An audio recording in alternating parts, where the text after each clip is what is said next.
what you want, when you want it, where you want it. This is The Mesh. We'll try not to too much talk over each other, but again, we are girls and we are agree to disagree. Okay, Moving on. well, the makeup bottle. Not little. It's like a cracked out T-bird, some grease. Yeah, I can see that. She's got that black hair. Hello and welcome to ChickChat here on the Mesh.tv. Thank you for tuning in, following along, waiting with bated breath. I am sure you've missed us. We've missed you, but the time is here. It is the season, holiday season coming into play, and we are busy. I'm Mary Margaret. I've got Jeanette with me. Hey, Jeanette, how you doing? Good. How are you? I'm good. Busy times. Yes. Busy school, work, holidays, planning, prepping. And I mean, next week is Thanksgiving. Next week. Yeah.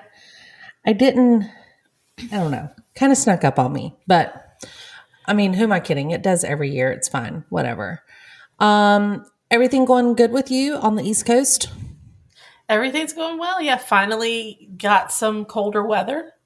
Hey, And my family good. made me turn on the heat. I kept telling them to wrap up in blankets. No. Just wrap up in blankets. So yeah, the heat came on this week.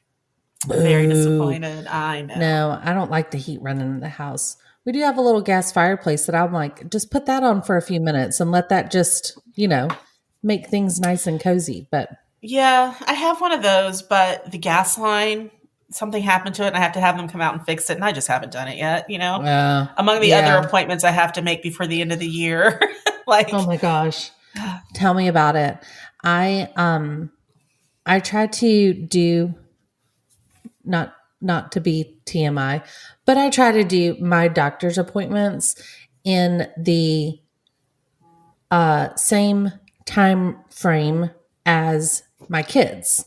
So when my kids have their annual sports physicals or well visits, whatnot, I know that it's anywhere from October or December. It's that range, Mm-hmm. But that's also my appointments. It's mentally, it helps me remember and stay on track with things we all need our doctor's appointments right now.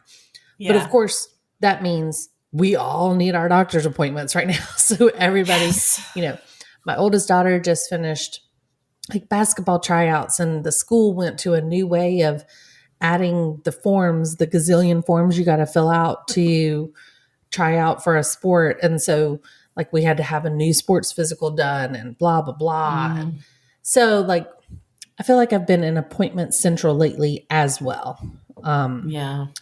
Yeah. Had a bathroom leak in our master bath several months ago. And so insurance got us a new shower. And so but of course that meant there's been strange people in my house for weeks and weeks doing repairs. That's finally done. And also had a yard project happening in our backyard. So I meant people were on the outside as well doing stuff. Yeah. And, we were trying to do it because we're in really good weather right now. And the rainy season will be coming soon, any day now. The rainy season will be here. So we had some things we really wanted to get done before that was the case. But I'm on the home stretch. If I can get through this week, I can enjoy my Thanksgiving all next week. My parents are coming to town. My parents are flying across country and coming for Thanksgiving. So, and bonus with that is that the last day that they are here is my daughter's first home game of the season. And so they will get to see her play a high school basketball game, which they have not been able to see in person yet. Well, that's good. That'll be exciting for them. I know they'll enjoy that. Yes. So it's going to be good, but lots going on. And, it's just, it is what it is. Yeah. And I said I was going to get my life organized this year. Every year I say I'm going to start my Christmas shopping early. And I actually did it this year. So I am done with one child, not. Half done with the second. And so all I have left to do is the extended husband who, is not that big to shop for. But no way. I did it. I actually did it this year, and I liked it so much more. I didn't realize how many sales are out. You know, Christmas things are out now. I didn't realize how many sales there were on things that, and how early the Christmas stuff came out until this year. So like ever since Halloween, I've been going like every week and buying each of the kids a couple of gifts a week. And for my daughter and my son, I've been able to like tap into those sales. So like normally where I would wait for the last 2 to 3 weeks and before Christmas and like just rush and can't find half the stuff that they want and or that I want to get them and have to pay out the leg for them. So I am inspired. Bravo. Yes, I am. My daughter got organized as well and made me a Google Doc presentation of her Christmas list with first choice, second, and third choices. No way. So going shopping has been much easier for her. Instead of her just telling me or writing it down, I actually have pictures of what it looks like. Oh my gosh. So when I'm going in the stores, I'm like, I need this. That is hilarious. But I mean, good for her. Yeah. Knowing what she wants and going after it. Like, great. Yeah. And for you to take the initiative to go and do. I'm extremely proud of you. I'm inspired, but probably not swayed to do it. Just look, if I'm telling myself the truth. I feel no stress, like at all right now. Like, how am I going to get this all done in the next couple of weeks? I'm like, oh, I have a couple minutes. Let me get on the internet and order this. And it's going to be here in like 3 days instead of like 3 weeks. Yeah.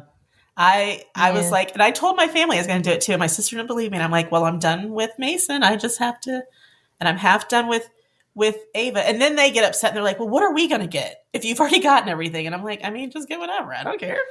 That's your problem, not mine. Right. I'm done. Yeah. So. What we're here to talk about today is the fact that I did this, not you. Right. Let me bask in my glory of being done. I'm gonna rub it in your face as long as I can. You know what? Not having to shop 3 weeks before Christmas does? It allows me time to rub this in your face. I'm going to be watching Hallmark, sipping some wine while you were out at Target in the mass hysteria of Christmas. Oh, I even got all of our Christmas pajamas. They're already done. They're here. They don't know they're here, but they're done now. I mean, I feel like I'm learning all kinds of new stuff from you because I've never done matching pajamas in my life.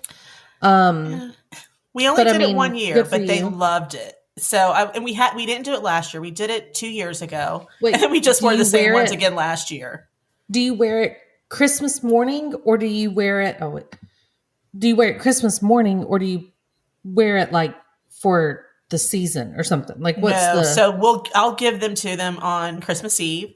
That's when we'll wear to bed, and then they'll wake up Christmas morning and we'll have the same ones on. So we did it 2 years ago. My daughter wanted to do it when, for Mason's first Christmas or second Christmas, whatever it was. And then we didn't do it last year. We just wore the same ones.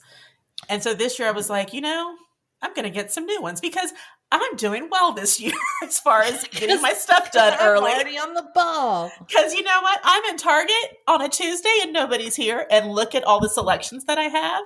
And all the sizes are here. I don't have to mix and match. I'm going to go ahead and get them. Well, I love it. And, I went to Target the other day because I needed like one specific thing there. And I went in our Target, which I just, I try not to do too much because I love it. And I, the whole meme of everything, right? That everybody's like, oh, I went to Target for toilet paper and I came out with $400 worth of stuff, right? Yeah. Like I live and breathe that. I understand that. But I went in our Target the other day and I was like, oh, look at all the Christmas stuff. And then I kind of paused and said, oh my gosh, like they've redone our Target. It's like revamped. Yeah. And now things are not in the same place. And I had a small bit of anxiety. So I left. They did that to ours a few months ago, like over the summer. And I was like thrown. I was like, I don't know. Like, how dare you? Right. Like, my youngest really likes that Cat and Jack brand. An art class. I don't know if you've heard of the art class one. And now there's picture frames in that area. Oh. And I'm like, whoa. Like, I don't like this. I was extremely uncomfortable.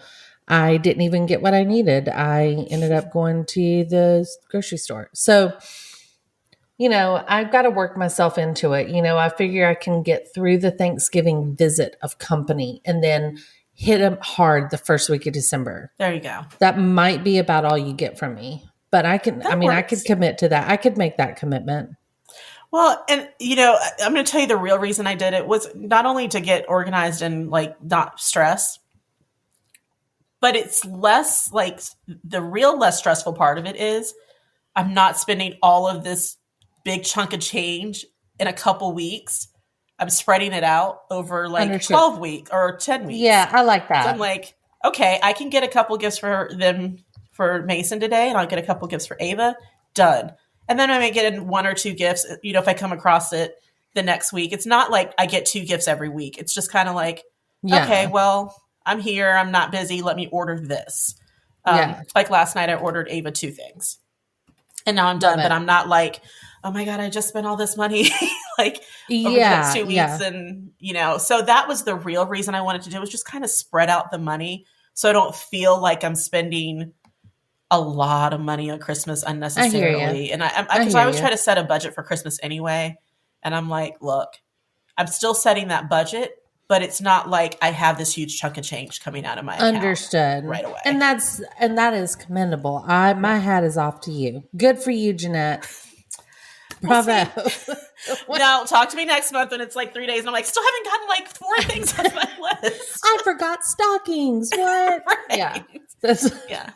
I've got the gifts, but we have no tree. Right? Oh, well, see. Wait, I forgot to put the tree up this year. Oh, well, here's a gift. Right. Let's go outside and sit under the nature. Let us know what you like better. Oh, goodness. Well, try it out. Let me know how that works for you. Great. Well, I had a couple of things I was gonna talk about, and one of them was I saw this crazy little story. I was just gonna mention it just because I think you would appreciate the pain that it brings me too. But recently, my oldest daughter had to take the PSAT at school. Everybody remembers that, the practice SAT. Whatever. Like, I kind of laid it out to her like, Charlotte, this doesn't mean anything because it's literally a practice test. If anything, it gives you a better idea of what the SAT is. And then it's like, I'm thinking to myself, you know what? Like, SAT doesn't mean much anymore these days anyway either. There's so many schools that don't even need it anymore, especially after COVID. So anyway, tried to, talk her through the anxiety of sitting in a gym for 2 hours or 6 hours, right? Taking a test. Like, nobody wants to hear that. But anyway, right about the time that was happening, I saw this article come across and it gave me such anxiety, such a pit in my stomach. Dozens of El Paso high school students' SAT answer sheets were lost after they flew off the UPS truck transporting them. The school district was able to recover all but 55 tests, which means those unlucky students now have to retake the SAT. Nope, they get a perfect score. So wait, this is the actual SAT, right? Actual SAT. Oh yeah, they get perfect scores. Or like the those average kids get score. scholarships or something. Grade. They get a passing grade. That's all I'm saying. Whatever is a good score, they get it. I think you go in and you're like, listen, I'll negotiate a score. I know I was not going to get perfect. I know I wasn't going to get perfect. I missed a couple. But let's discuss what you're willing to give me for my pain and suffering that I've Let's look at my grades. If I'm a C student, what's a C on on an SAT. Right. I'm looking for at least 4 digits for my pain and suffering. So let's start at 1,000 because what 1,600 is perfect, right? So if we're going to start at 1,000, this is how I would take it. We're going to start at 1,000 and you give me your best offer. Right. We can go up or down from there. Right. And when the board says, how about we go with a 990 and then you retake the math portion, and I say, no deal. No deal, Howie. No deal. No deal. I'll take the portion where I rewrite my name. That's right. I want the 200 points that I get for writing my name properly in the right section. Then we're going to start back at 1,000. We're going to add. So now we're up to 1,200. We're at 1,200. And you know what? I cried, honestly, the night before I took the test. And then I cried again after the UPS truck lost it. So I'm going to need another 400 points. We're at 1,600. Where does that put me? We're perfect. I mean, yeah. I would be livid. Because it's not like a test where you're taking in class where it's, all right, let me retake my 30. And usually when that happens, if a teacher's lost your test, they're already saying, I'm going to give you this grade to start with. And then we'll add to whatever, whatever you do on this test, we'll average it out to make it right for you. You're not going, in other words, you're not going to fail the test. But like the SAT is so different. Like I'm very far removed from taking it, but I remember the room. I remember the preceptor. I just remember being in there. That test is not easy. That you are asked questions that you just don't learn. And that's well known. Yeah. Right. It's well known. This test is not it is not things that you already know. Not everything, right? There are things that you either A, have not learned yet, or B, they want you to use your other skills to try to make your best guess on what it is you're going to get. Use what you know to guess the answer. Yeah. Absolutely. And I'm not a great test taker in the first place. I don't enjoy them, but the buildup that is put on these kids with SATs, right? Like I would lose my shit if I had this happen to me or my kid, right? If I'm a parent. If I'm a parent, I'm going, no, my kid's not retaking it. I'm not putting them through the ringer. How do you know they don't have a bad day the second time they take it? Right. And what if that first grade was really good? Well, and not only that, a lot of parents pay for prep courses. So, you had your prep course, you took that. Now do I have to go take another prep course in preparation for this? Because it's like, no. Let's figure this out. Yeah. So the El Paso Independent School District said that they were going to work with the College Board to determine a remedy, but that they were looking that it was just going to have to be retaken. Like that's really like their remedy that they were coming up with. But the senior who was planning to apply to Texas A&M, he was trying to do the early applications and early admittance or whatever to Texas A&M, but now because he lost his test, he cannot early apply. See, that's the school's fault. There's a chain reaction of this. Like this is not just, oh, whoops, you don't have a test score, like whatever.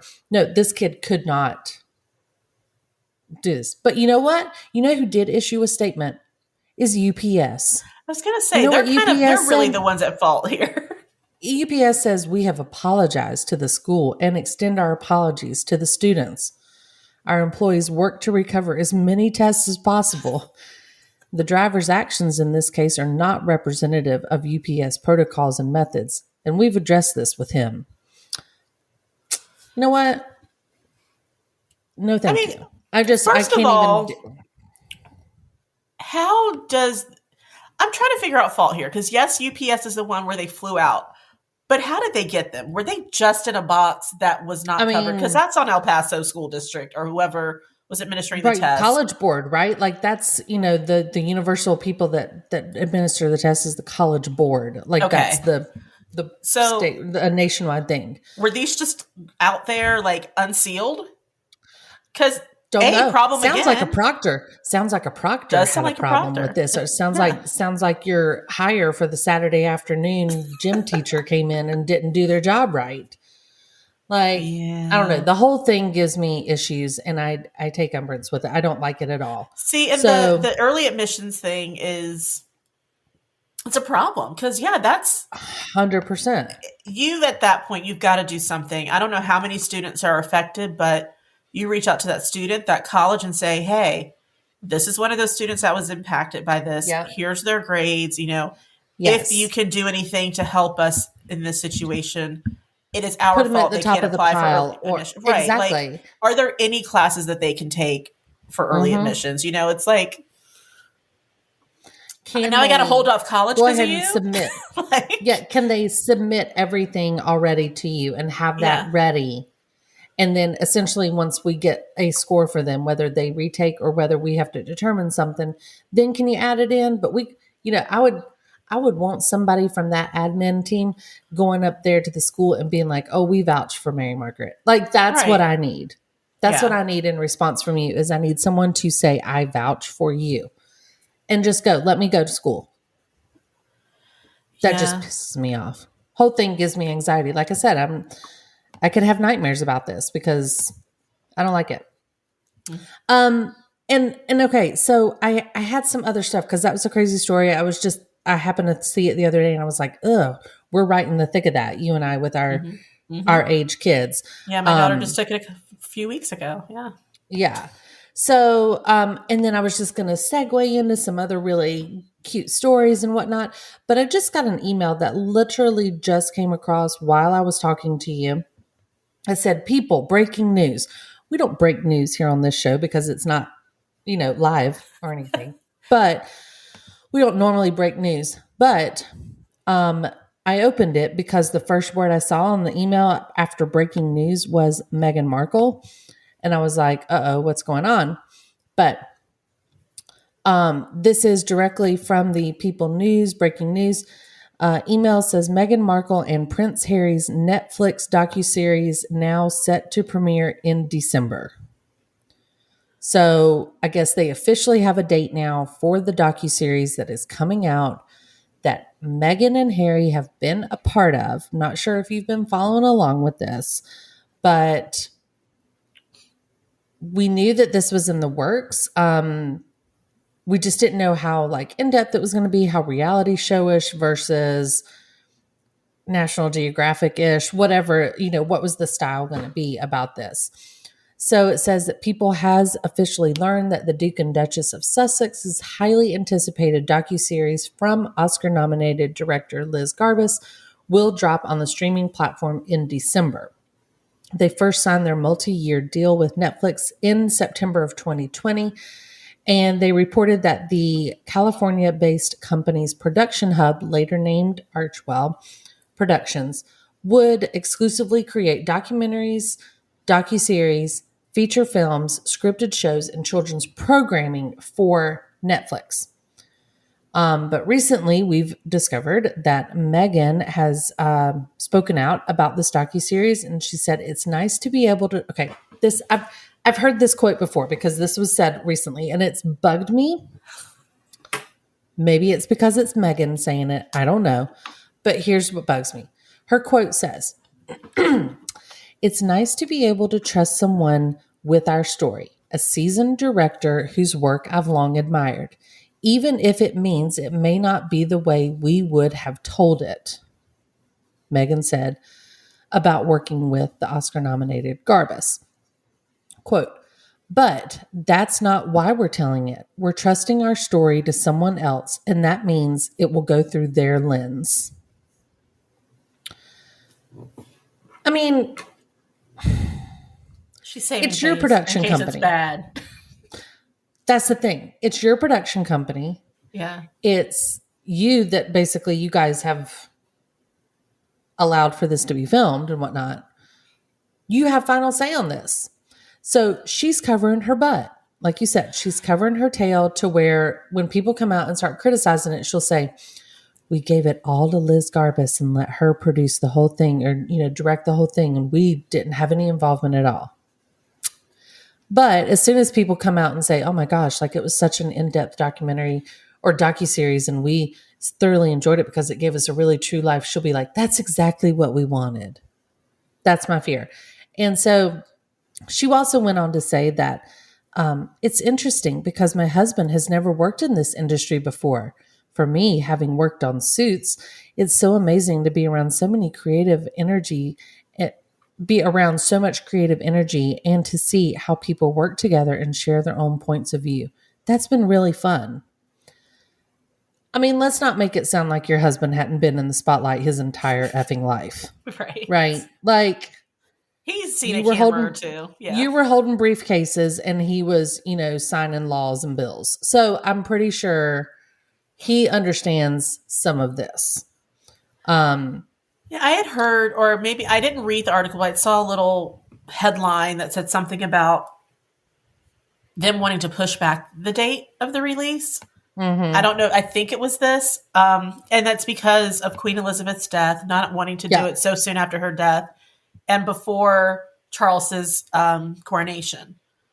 Right. So apparently they didn't get that. And when I say cover her butt, it's almost like we want to be invited to the coronation. That may not happen after this. We want the option of us or our children having roles in the royal family again. That may not be an option after this, but it ain't our fault. I've given it to somebody else. That's where this is coming from. Yeah. No, all I did was talk. They produced, they direct, it's out of my hands. If people consider her like a visionary on how this is done or whatever, then it's all her production company, right? Like that's what's going to happen. It's going to be like, oh yes, well, this is exactly what we wanted released to the public to really show people what it's like. Right. Yeah. I don't know. Whatever. We'll see. So on the heels of that, 100% I'll watch. I mean, so we got that coming in December. And then we now know that in January of 2023, obviously, which is now only a month and a half or so away, we will get Prince Harry's memoirs, his book that's coming out, which has now been announced with the title Spare. Oh. And I love that. I do. I love that he just titled his own book Spare. Not even The Spare, just Spare. Yeah. So that is coming out. The details on that, it's January 10th, 2023. You can pre-order that now, like on Amazon. So when you're doing your Christmas pre-shopping, Jeanette, and you said Merry you just Christmas have some time. I bought myself my gift. And pre-ordered. Click. Thank you. So the description, it says it was one of the most searing images of the 20th century. Two young boys, two princes, walking behind their mother's coffin as the world watched in sorrow and horror. As Diana, Princess of Wales, was laid to rest, billions wondered where the princes must be thinking and feeling and how their lives will play out from that point on. For Harry, this is that story at last.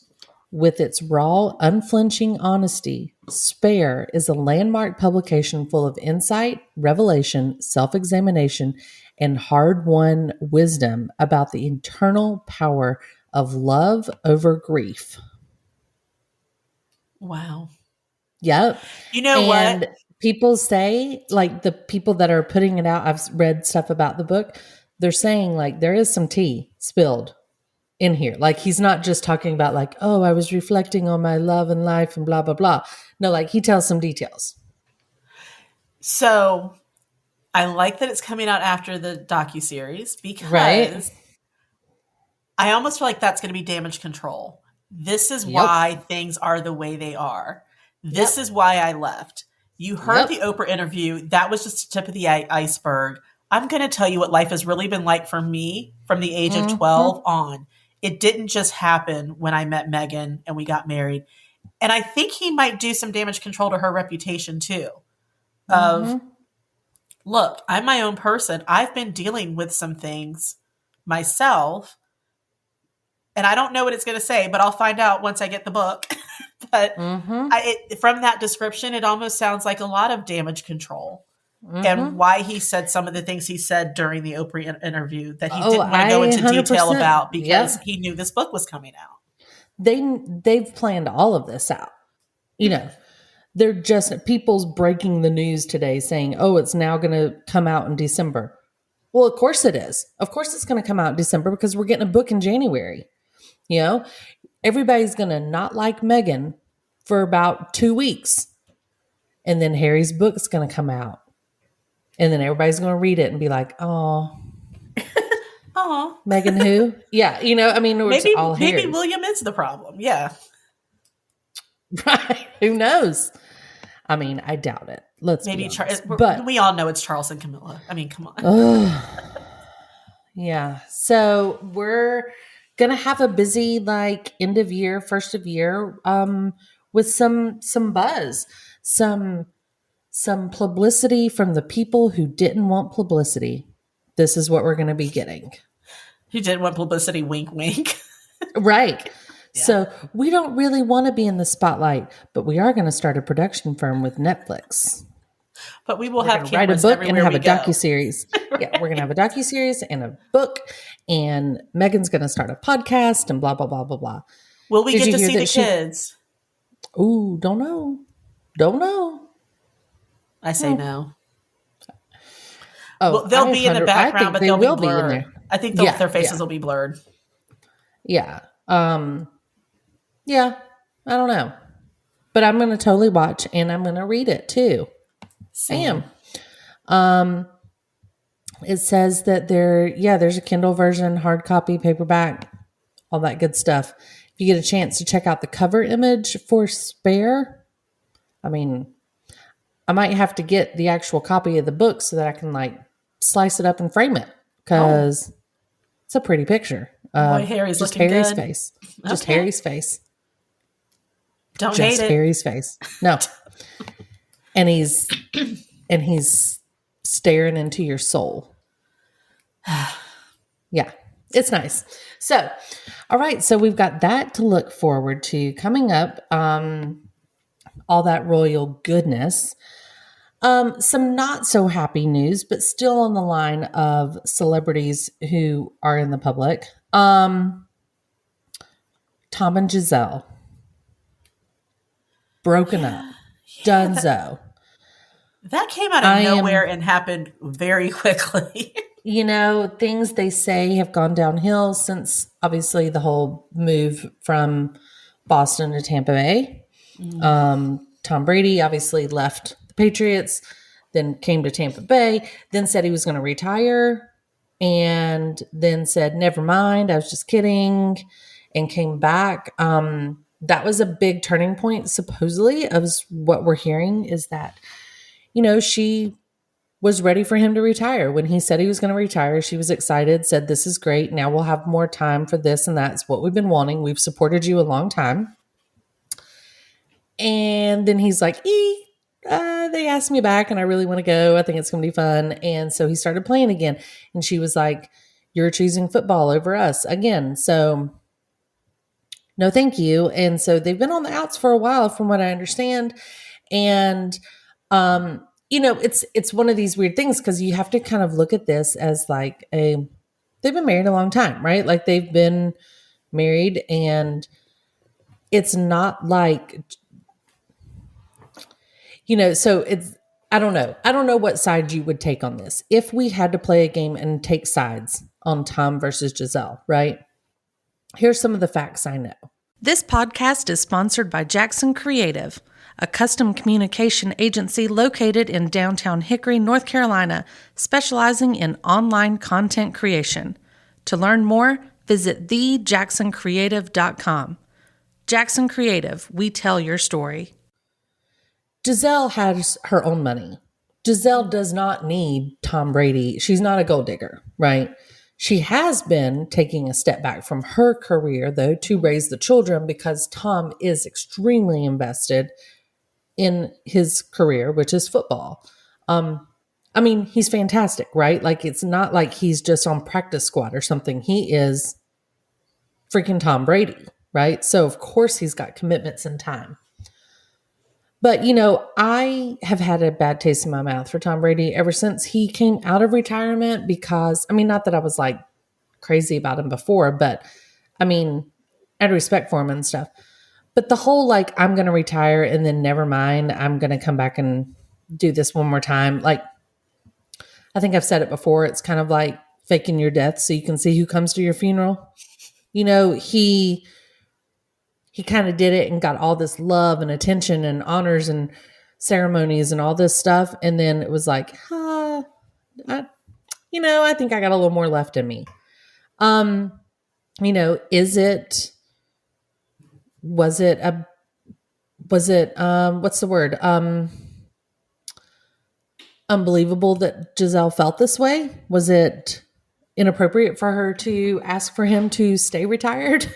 I don't know. Like, it's not like, I mean, she's like one of the top models ever, right? As well as business owners. She's got, her hands in a lot of stuff. And he's one of the top football players ever. So I don't really know how you pick on this one. Yeah. And I guess I just have a little bit of different perspective because I married a football player. Right. That's kind of what I was hoping you'd go with. Go ahead. So, you kind of know what you sign up for. And it's one of those careers. I'll address Tom's first because obviously I don't have a modeling career, a superstar modeling career like Giselle. I'm not like in her realm, and I understand things like she had a career too. She put it on hold. So I can't really speak to that part of it. Mm-hmm. But what I will say is when you marry an athlete, you kind of know what you sign up for. Mm-hmm. It's a very limited, it's in terms of playing time, it's a very short career, right? So if you're lucky, you get 10 plus years out of it, if you're lucky.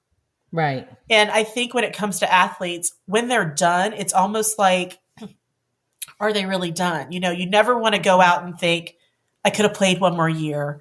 I could have done just a little bit more. And, when Tom left, it wasn't like you could see the end of his career in sight, only because of age, but not because of talent and what he was doing on the field. Absolutely. Yeah. So in that case, age-wise, you'd say, yeah, he's old. He needs to retire. But his ability was still just as good as some of these 20-year-olds who are playing, right? Sure. Maybe he's not as mobile as them. But my point is you kind of know what you sign up for that. And I think Tom's in the spotlight more so than some other players, but I don't think he's certainly the first to retire and then unretire. Because you start thinking about it, you start sitting there, you start working out going, you know what, I might still have some time left in me. If they take me back, then whatever. And so from that perspective, I think she knew going into it that was a possibility. Now he's done it a couple more times than most people, and I know she was probably like, look, I've given him my career, the children, everything. But Tom was ending a football career. From my understanding, once his playing days are done, he wasn't out of football. So it wasn't like they were going to be sitting here retiring on some island and going into like spending the next 40 years like in retirement together. He's already got a contract. Yeah, he's already going to be an analyst. He's going to be on the road every week anyway. He just will be without the practices that they have, gone 3 to 5 hours a day for workouts and for practice and for rehab. And all that good stuff. So daily, you might have him more, but there's prep work that goes into that. Of course. But on the weekends, you don't have him. He's in a studio for 10 plus hours a day watching all of the football games or he's at home watching football games because that's his job now. Mm-hmm. So where he might not be on the field traveling, and there's still some travel that comes with that, right? Mm-hmm. So I guess my whole point is, you know what you sign up for, I guess. And again, my husband is not Tom Brady and I'm not Giselle, but you kind of realize going into what you're talking about. And even with Giselle, I don't think it's one of those like, oh, I'm done modeling today. It's kind of like it just happens over time. So I don't know if there was more of a resentment that he could go back and continue to do what he was doing, where maybe she didn't have that opportunity. Well, and some of this, like I think about what was said maybe in their four walls of their house, right? Right. Like their private conversations. If we humanize them to normalize, right? Like if they were normal lay people, if they were me in my living room with my husband who, we obviously, like I would hope, or at least in our life, a decision like retiring from your career, whatever the job is, right, is a discussion we have. It's a discussion that we talk about. Is this the right time for our family? Is this the right time for our lifestyle, our finances, our this, our that, whatever, right? Mm-hmm. And then, hopefully, we make the decision together and we agree upon it. And it's, it's a family effort. And I think, maybe she's a little more human than we all see her as, because she's a supermodel. But like, maybe, they came to this decision as a family. And then one day, like Tom's like, never mind, like changed my mind. So I agree. I do agree that they probably did have a discussion about that. But the way he's retired and unretired sort of makes me think that the decision was made for him. It was if you go back, I'm leaving. It was an ultimatum. Mm-hmm. Because I think, again, when he's ready as a football player, they know when they're done, right? I think they could say, I think, at some points they'll be like, oh, I wish I could go back. But in reality, they know when they're done. Right, sure. Tom didn't, I don't think, again, he's still playing at the top of his game. Yeah. Now, maybe this year's a little bit different, but I think you can also put in some of the emotional things he's going through but was that, again, we don't know. We're not in their house. We're not in their discussions. Yeah. Was this a decision he made? Was it a decision they made? Or was it a decision she made? Was he given an ultimatum and then ultimately he was like, you know what? I can't. I just feel like I still have it in me and I want to go back. If you leave, you leave. And maybe it was almost like one of him trying to call her bluff. And then she was like, no, I'm serious. I'm leaving. Right. And she did. But again, I just think it's hard to tell, because I think once you make that decision and you come to it together as a family, if it's truly your decision, you're done. Right. And if you kind of felt forced into it, that's when you change your mind and you're like, just kidding, I'm coming back. Because you sit there and you start thinking about it. You're around the house and you're just like, what am I doing? I know. But I'm just kind of in the mindset that I just have this gut feeling that like nobody's telling Tom Brady what to do. Oh, absolutely. Well, I don't know. I mean, that's my opinion. Giselle doesn't seem to shy away from anything. So yeah, but I mean, but I think you're right though. She can't. I think it was I'll do it for you, but then he started to resent her for that, maybe, and then said, who "No, I'm knows? do Like it for me." it's weird, like you said, because I mean, like we were saying, it's if we thought of them as normal people, right? It's a whole different way of looking at it. It's not like she needed to stay with him because of the money, or it's not like she was like, oh, if you retire, like we're going to be broke. Like that's not right. This is not the case, and even if there was no Tom in the picture, Giselle is fine. Okay. Yeah, she's got lots of money. Yeah. This is not the issue, right? This I honestly think is about time and commitment. And while you have a commitment to your job and things like that, and while, I'm sure, she's been around football for a long time. She knows this, she understands what's part of it. I guess it's just more a matter of when somebody says they're retiring and then comes out of retirement and you were like, whoa, we kind of talked about this differently. Like, who knows? Maybe she was surprised by it. Maybe she was like, wait, you're doing what? or maybe she was supportive of it, but maybe Tampa Bay life has not been good to her. Like, I don't know. Yeah. And we never know. There may be things that she wants to do where it would require him staying home. And she was Absolutely. like, you know what? I'm ready to go do the things that I've put on hold for your career. It's my turn, which is fair. Right. So you can't fault her for that. We agreed. Right. Yeah. Which is why we agreed that you were going to retire, you know? And so then my stuff was going to kind of start up. You would still have your commentating or analyst or whatever it is. But we know then that there would at least be some more freedom, right? And you're not necessarily tied in the same way. Like you were saying, taking a toll on your body and everything else. Like maybe then you let me adjust to do a few more projects that I've got in the works. Right. But then you come out of retirement and it's like, well, this is not what we discussed. And so we don't know if it's all, they could have one of those things where they want at least one parent around for the kids, even if they have help with the children. One of us needs to be a constant. One of us needs to be there consistently in their life. So it's your turn to do that. And not that she was going to give up her kids, but let me travel. Let me do the fashion weeks that I used to do. Let me go start my business that I've been putting on hold, or that I've kind of been a silent partner in because I've been raising a family and waiting for your career to end. And I thought that was going to start this year.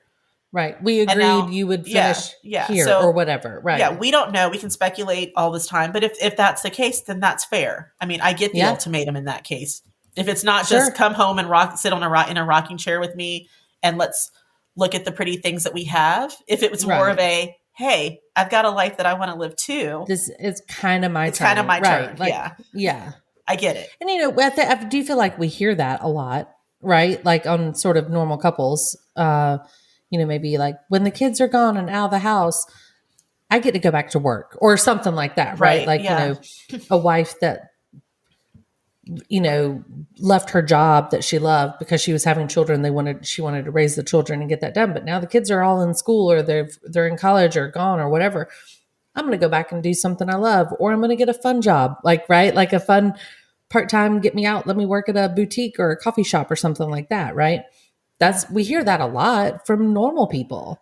So, you know, if they, you know, I know they're not normal people, but they are a married couple with a family, you know? And so some of these things, I think there's justification to both sides of this is, I guess, what I'm getting at. Like, I honestly think so.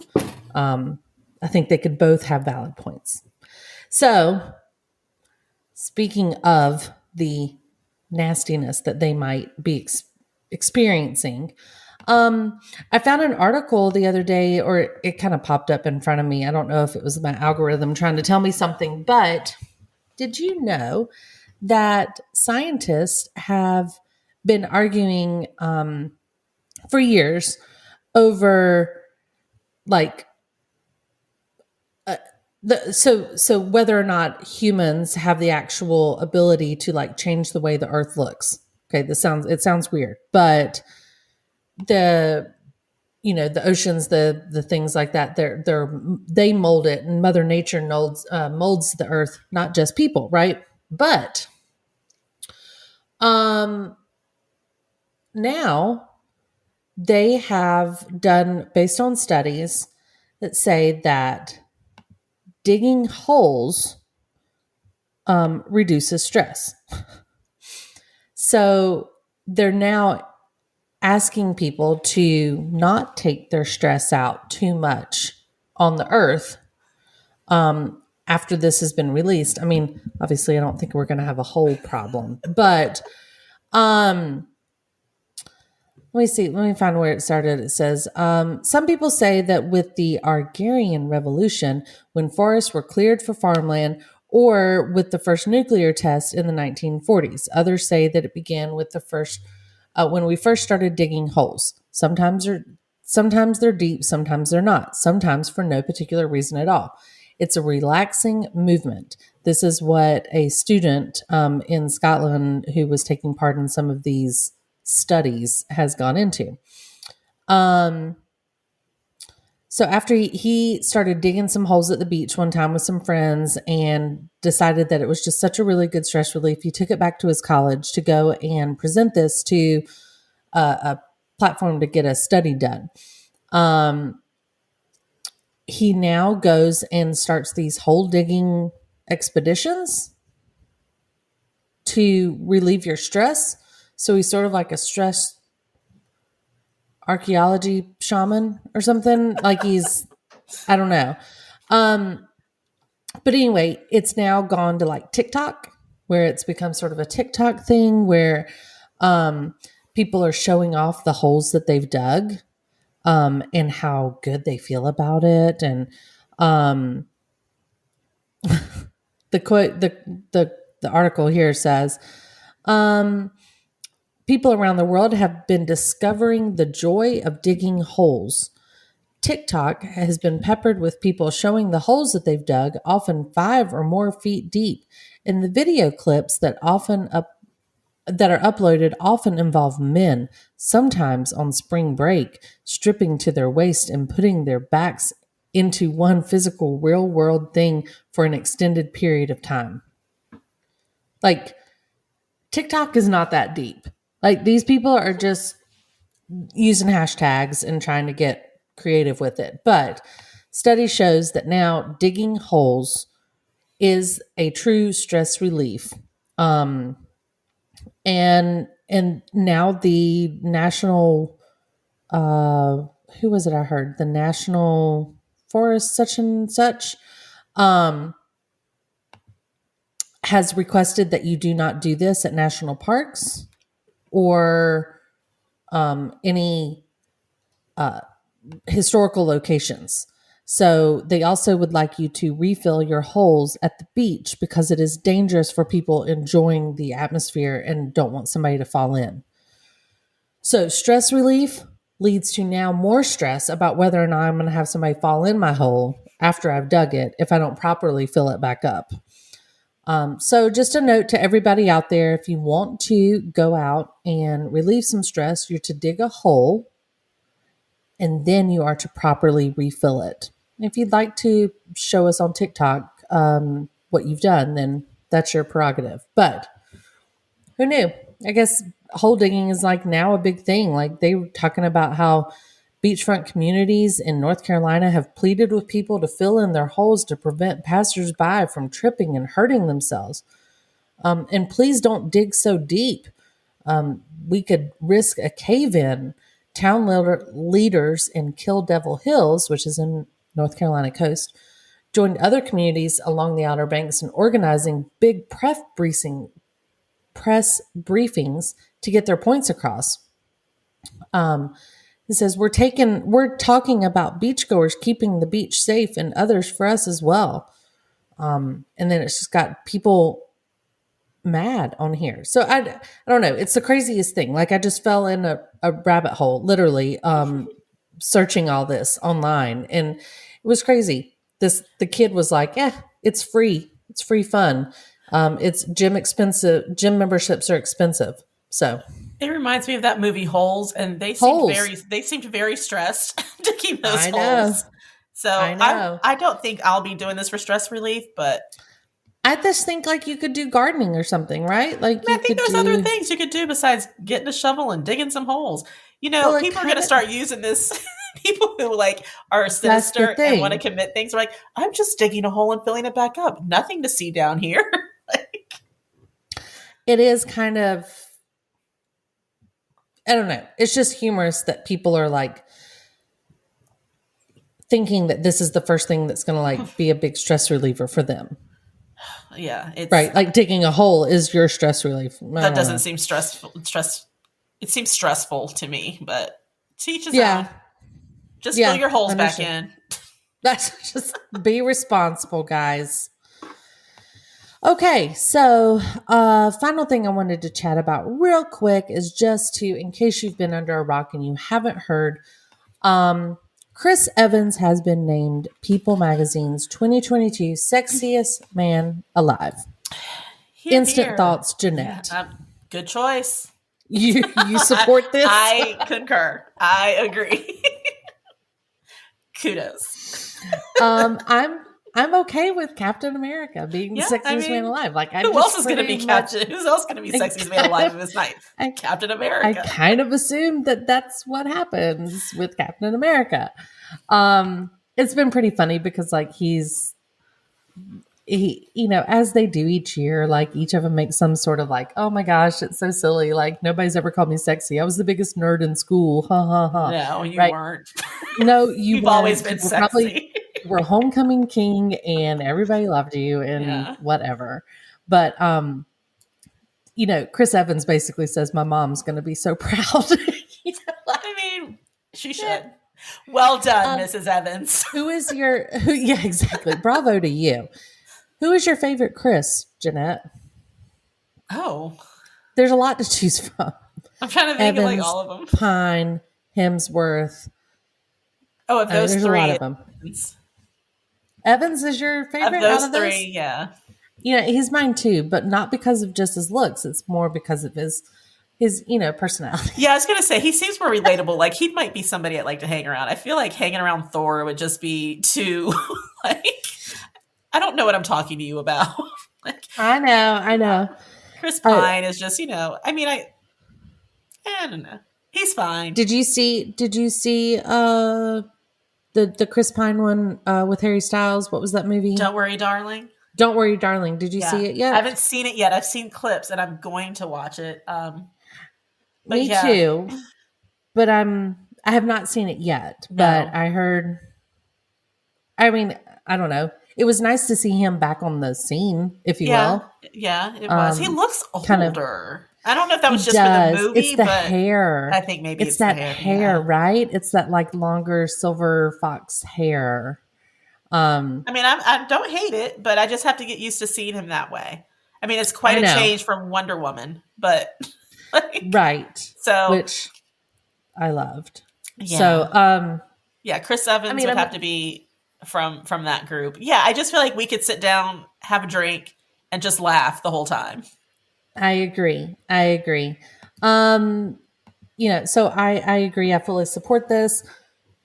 Just a couple other names of people that were noted. You know how they do the issue of he's you the man, almost made right? it.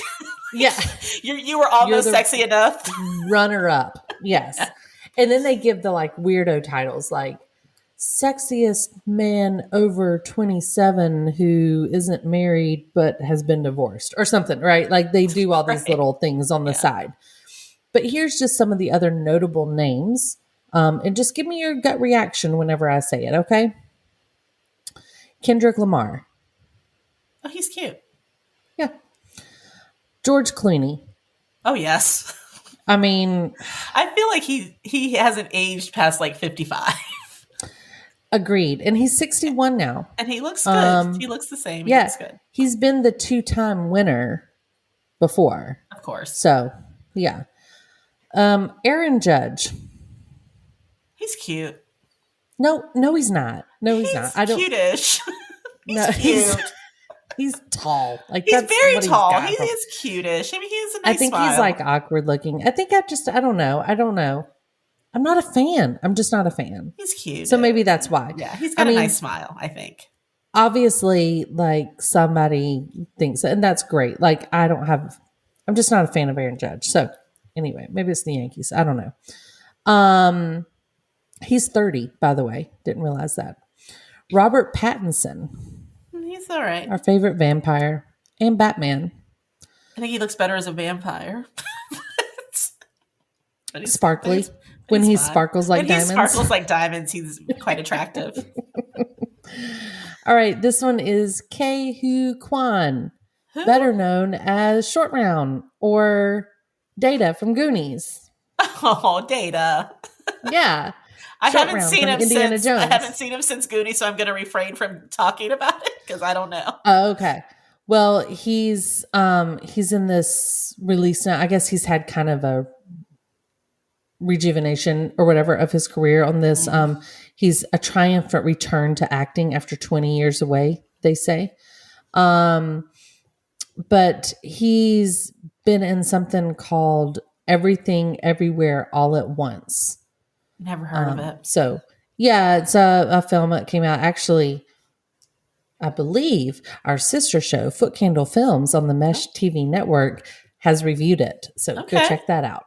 But he's back on the scene, and apparently he's good looking. Okay, well, I haven't seen him recently, so good on you, Data. Yes.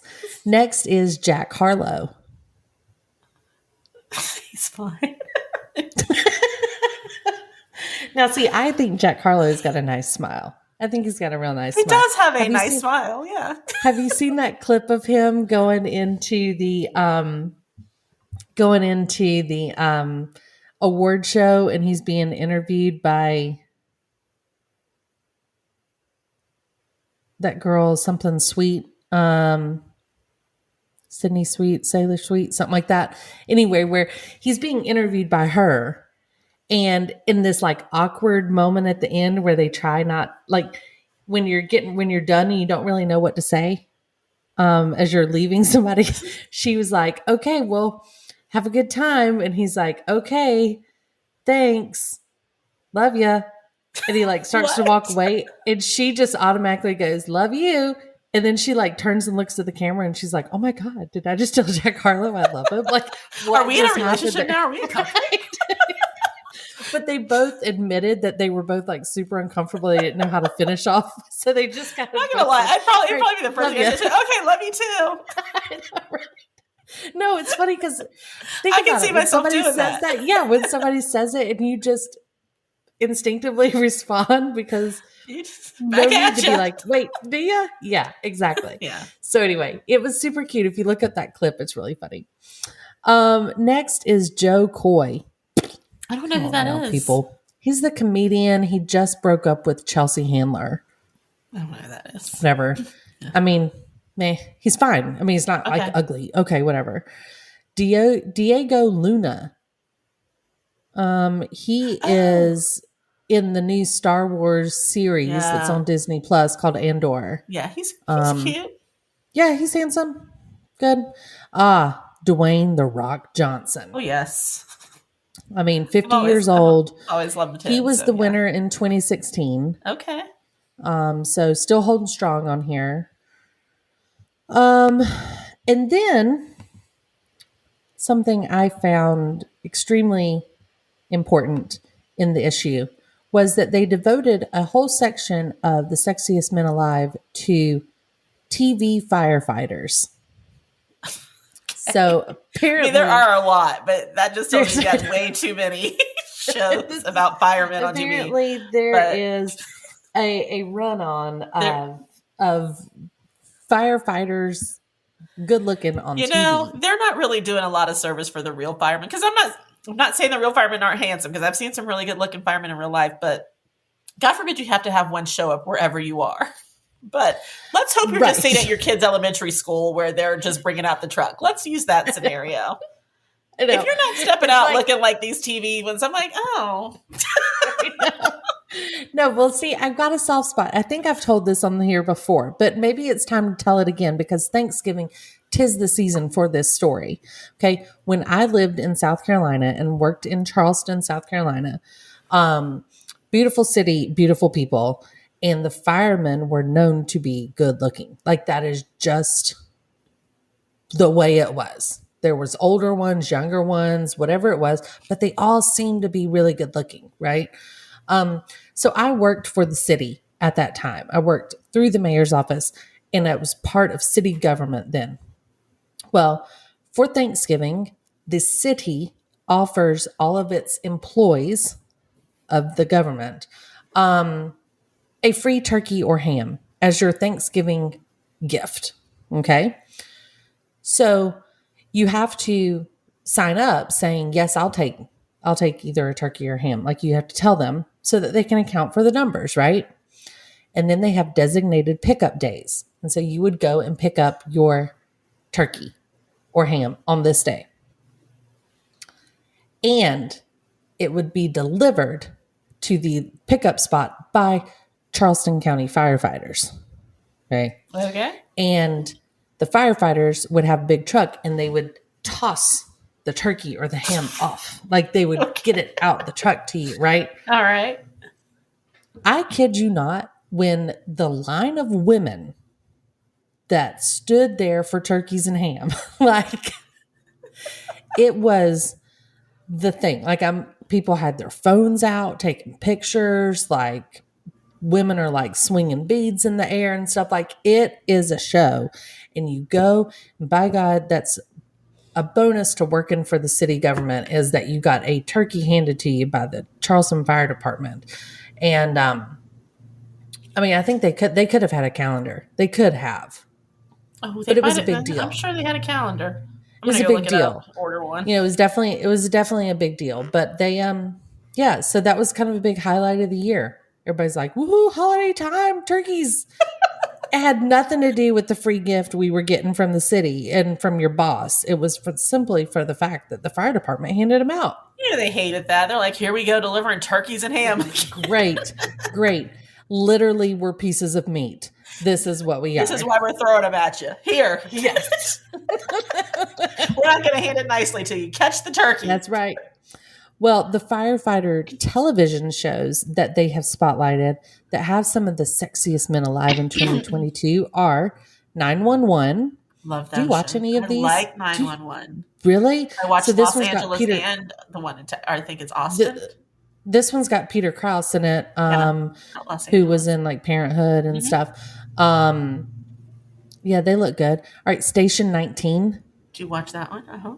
I do too. That's the Shondaland. You know, it's a that's Bailey's husband's show. It is Bailey's husband, but it's the Grey's Anatomy spinoff show. Yeah. Yes, I like it. Yeah, in the picture they've got the guy that plays Sullivan and the guy that plays Travis, and they're both extremely handsome. Look, I don't remember the names, but I know they're all good looking. So, so yes and yes. Next one is, as you were just saying, 911 Lone Star. Yeah. So that's the next one that lists shows, and their title says "Suns Out, Guns Out." Okay. Hey.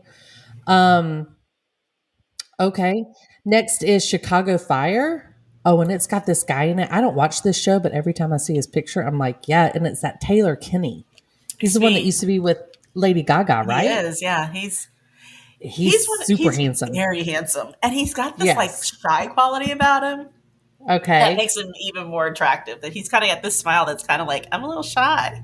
Yeah, and he's got like a little bit of salt and pepper going on. He does. Yeah, and so every time I see him, I think he's handsome. I actually did not know he's on Chicago Fire, but you know, but now I'll watch it. Every time I talk to my mom, she's always talking about these shows that she watches. Now I know why. They singled out some of the people, Taylor Kinney being one of them. He's been on NBC for 11 seasons. Who knew? Yeah, that's just been a while. You know, you watch Sex and the City, right? Yeah. Do you remember Miranda's husband, Steve? Yeah. He's on that show, on Chicago Fire. No. Yeah. As a fireman? As a fireman. As a good-looking fireman? Or is he like on the show? No, he's pretty good looking on the show. Does he play like the awkward rookie that they're always like making fun of? Oh, he doesn't. Okay. No, and he's a bar owner, and no, he's okay. No, they're never making fun of him. He's one of the older ones, but he's a fireman through and through. Okay, well, it's a thing. It's apparently a thing. It's got its whole section in People Magazine's Sexiest And now they've Alive. got Fire Country, so look for them next year on the list. I have been watching Fire Country. Have you watched that? I haven't yet. I meant to DVR I like but I have to go, and I had it on my list, but I didn't record it the way I thought I did, so I have to go to It's got Billy Burke in it, who played Bella's dad in Twilight. He did, and he was on... It's interesting that he's a firefighter on this show because he was on 911 Lone Star for like a few episode arc, and he was the captain in one of the firehouses there for a while. There's somebody else. My mom was telling me that because we talk about these shows a lot, she started watching it as well. And she said that the guy that stars in Fire Country, the main guy, was on another show previously as well, like one of these Chicago or NYPDs or something like that. Okay. And anyway, but it's really good. I've really been surprised. I like it a lot. I like Fire Country. I like Alaska Daily. These are just like some new shows Alaska that I've Daily, really. yes. I do too. That's really good. It's cool to see Hillary Swank doing television stuff. It's really good. It is. And it's actually a good show. I'm like every weekend I'm sitting here watching like what's going to happen. And it's actually based off true stuff. Really? Well, I knew the whole show. I knew that whole Indigenous women going missing. I knew that had some truth. That was a real problem. Yeah, it was an article written in a newspaper that somebody wrote years ago as like an op-ed type thing, and they made the show off of that article. Oh, that's very cool. Yeah. So yeah, that's all I got for you today. That was fun. A little bit of sexy men, a little bit of turkey talk, a little bit of SAT memories, full and a little bit of royal news. Like, who knew? Hey, and maybe the next time we get together, we'll have watched a little bit of the docuseries and give our thoughts on it. Yeah, it did say December, but it does not say the date. Okay. So we'll have just to go into Netflix and they'll tell you. It'll be December 31st. We'll be like, yeah, exactly. Yeah, exactly. But yeah, so that's all I got. Thanks for hanging out with me, Jeanette. Yeah, it's always fun. Always fun to catch up a little bit. Hopefully we can get, we'll get another, well, not hopefully, we will. We'll get another one in before the end of the year. We'll do our end of 22 wrap up. And see if I'm done with my Christmas shopping. And see if you succeeded. Yes. So maybe we can do that before people get too crazy with the Christmas time or any other holiday that you celebrate. And to everybody listening, we really appreciate you. We do hope that you will check out some other stuff on The Mesh. You can visit themesh.tv or find it on any of the podcast players, wherever you're listening to this now. Lots of shows, something out there for everybody. If you have any questions or feedback, always shoot us an email at info@themesh.tv or shoot us a message over on Instagram. Yeah, same old, going back to the grind. I'm going to work myself up to get to Target and maybe live up to your expectation. You're making the hype sound good. Do it. You won't regret it. All right. Well, good luck to everybody else out there kicking off the holiday season. We hope you have a fantastic Thanksgiving. And until then, we'll catch you on the flip side.